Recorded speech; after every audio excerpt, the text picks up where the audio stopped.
What's up mga ka-Big Bites? Justin Brownlee, gusto daw kuning import ng Thailand.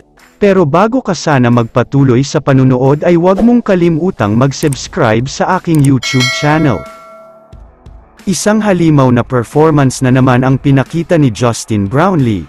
Matapos siyang nagtala ng double-double kontra sa Thailand, umiskor lang naman siya ng 24 big points, at meron din niyang 12 rebounds.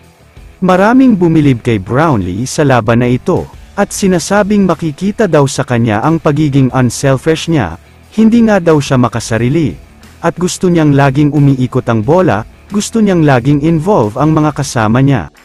Kaya naman pati ang mga commentators sa laban na ito, ay hindi napigilan na bumilib at napahanga kay JB, at sinasabing napakasarap daw talagang panuurin ang ganitong klaseng player.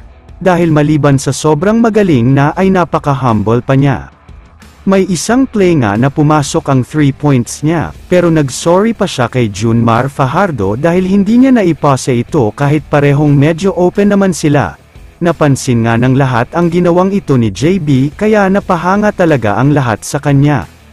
Samantala, napansin din ng Thailand ang husay at galing na pinakita ni Brownlee. At sinasabi nga nila na totoo daw ang naririnig nila na best of the best itong si JB, at naniniwala rin daw sila na siya ang greatest import of all time sa PBA.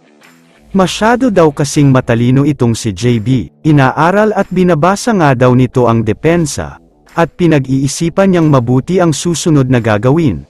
Kaya isa daw ito sa napaka-special na katangian ni JB pagdating sa basketball, ito ang mataas na basketball IQ niya.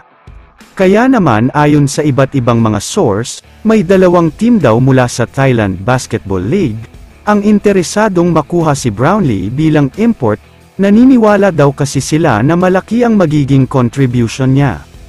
Hindi lang yan, dahil malaki na din ang fanbase ni JB dito sa Pilipinas, kaya makakatulong daw ang pagiging sikat niya para sa marketing ng mga team na ito, maraming mga fans nga daw niya ang mahihikayat na panuorin siya.